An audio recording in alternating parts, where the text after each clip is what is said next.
আগামী ২৭ মে জাজমেন্টের জন্য দিন নির্ধারণ করা হয়েছে। এটিএম আজহার সাহেবের পক্ষে তাদের আইনজীবীরা বেসিক্যালি ৩টি পয়েন্ট রেইজ করেছেন। প্রথমটি হলো যে অ্যাপ্লিকেশন অফ কাস্টমার ইন্টারন্যাশনাল, আন্তর্জাতিক আইনের প্রযোজ্যতা। এই ব্যাপারে আমাদের প্রথম থেকেই স্ট্যান্ড যেটা ছিল এখনও সেটাই আছে। সেটি হলো যে definition of crimes and mode of liabilities, মানে অপরাধের সংজ্ঞা এবং অপরাধ শনাক্তের ব্যবহার। এই ক্ষেত্রে আন্তর্জাতিক যে আইন প্রচলিত আছে সেটি এই ট্রাইব্যুনালের আইন এবং রুলসে ব্যবহারের কোনো বাধা 73 থেকে আজ পর্যন্ত কখনোই ছিল না।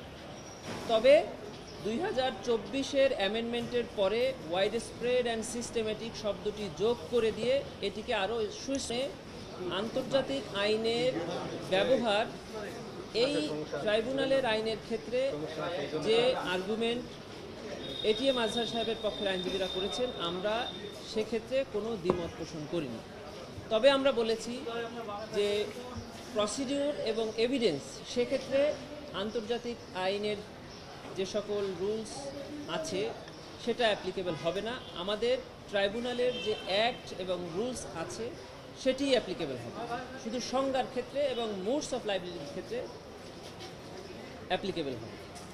2 নম্বর ওনারা যে আর্গুমেন্টটা করেছেন সেটা হলো এই ট্রাইব্যুনালের কনস্টিটিউশন, মানে এই ট্রাইব্যুনালের এস্টাবলিশমেন্ট এবং আইনের যে এনাক্টমেন্ট, আইন তৈরি, ট্রাইব্যুনাল প্রস্তুত, এগুলো সব ব্যাপারে ওনারা প্রশ্ন তুলেছেন। এই ব্যাপারে প্রসিকিউশন এবং অ্যাটর্নি জেনারেল অফিসের পক্ষ থেকে আমরা এটিএম আজহার সাহেবের আইনজীবীর পক্ষে দ্বিমত পোষণ করেছি। আমরা বলেছি যে ট্রাইব্যুনালের প্রতিষ্ঠা এবং এই আইন সংসদে পাশ করা দুটির উদ্দেশ্যই ছিল সৎ।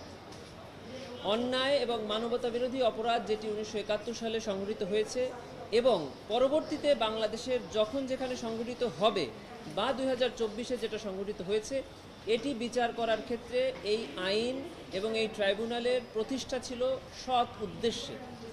কিন্তু এটিকে যারা ব্যবহার করেছেন আইন এবং ট্রাইব্যুনাল পক্ষ থেকে, ইভেন অ্যাপিলেট ডিভিশনের পক্ষ থেকে, সেই ব্যবহারটা সঠিক ছিল কিনা সেটি ট্রাইব্যুনাল বা এখনকার অ্যাপিলেট ডিভিশনের জাজেসরা নির্ধারণ করবেন। কিন্তু উদ্দেশ্যটা ছিল সৎ। এই ব্যাপারে আমরা এটিএম আজহার সাহেবের আর্গুমেন্টের বিপক্ষে অবস্থান নিচ্ছি। 3 নম্বর যেটি ওনাদের আর্গুমেন্ট ছিল সেটি হলো যে এটিএম আজহার সাহেবের বিচার ছিল মেলাফাইড, মানে তাকে শাস্তি দেওয়ার উদ্দেশ্যে, কনভিকশন দেওয়ার উদ্দেশ্যে পাতানো সাক্ষী এনে অন্যায় বিচার করা হয়েছে এবং অ্যাপিলেট ডিভিশন সেই রায়কে অ্যাফার্ম করেছেন, সেটি অন্যায় হয়েছে। এ ব্যাপারে আমরা অ্যাপিলেট ডিভিশনের জাজদের উপরে ছেড়ে দিয়েছি যে মাননীয় অ্যাপিলেট ডিভিশন সাক্ষী পর্যালোচনা করে যেটা দেখবেন, এ ব্যাপারে আমাদের কোনো দ্বিমত নেই। কারণ 2011 সাল থেকে 2024 সালের এই পুনর্গঠিত ট্রাইব্যুনালের আগে যে বিচারগুলো হয়েছে, আমরা সব সময় বলছি যে এই বিচার সঠিক হয়নি, সেখানে আসামিরা ন্যায় বিচার পায়নি। কিছু মিডিয়াতে এসছে, কিছু মিডিয়াতে আসেনি। এটিএম আজহার সাহেবের মামলা 2014 সালে শেষ হওয়ার পরে 2024 সাল পর্যন্ত ট্রাইব্যুনালে প্রায় 50টি রায় হয়েছে। সেখানে প্রায় 200 আসামিকে বিভিন্ন মেয়াদে কারাদণ্ড এবং মৃত্যুদণ্ড দেওয়া হয়েছে। তারা এখন বেশিরভাগই কারাগারে আটক আছে। এদের একটা বড় অংশ বিচার অবস্থায় মৃত্যুবরণ করেছে, যে খবর এদেশের কোনো মানুষ রাখে না। তাদের আইনজীবী দেওয়ার সামর্থ্য ছিল না, তাদের এই মামলা কন্ডাক্ট করার সামর্থ্য ছিল না। ইভেন তাদের কোনো আত্মীয় স্বজনরা ট্রাইব্যুনালে এসে তাদেরকে দেখা করতে আসতো না, কোনো মামলা পরিচালনায় আসতো না। তারাও এখন বিভিন্ন মেয়াদে কারাগারে আছে। এদের অনেকেই কারাগারে আটক অবস্থায় মারা গেছে, মারা যাচ্ছে।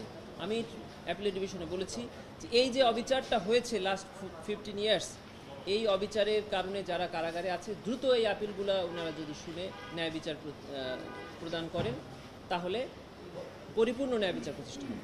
আমরা আরও বলেছি যে প্রসিকিউশন এবং অ্যাটর্নি জেনারেল অফিস শুধুমাত্র অপোজ করার জন্য অ্যাপয়েন্টেড হয়নি, তারা অ্যাপয়েন্টেড হয়েছে দেশকে, জাতিকে ন্যায় বিচার দেওয়ার জন্য, কোর্টকে অ্যাসিস্ট করার জন্য, ন্যায় বিচার প্রতিষ্ঠার জন্য। আমরা এখানে দাঁড়িয়েছি ন্যায় বিচার প্রতিষ্ঠার জন্য, কাউকে সাজা দেওয়ার জন্য নয়, কাউকে খালাস প্রদানের জন্য নয়। সেটি আমরা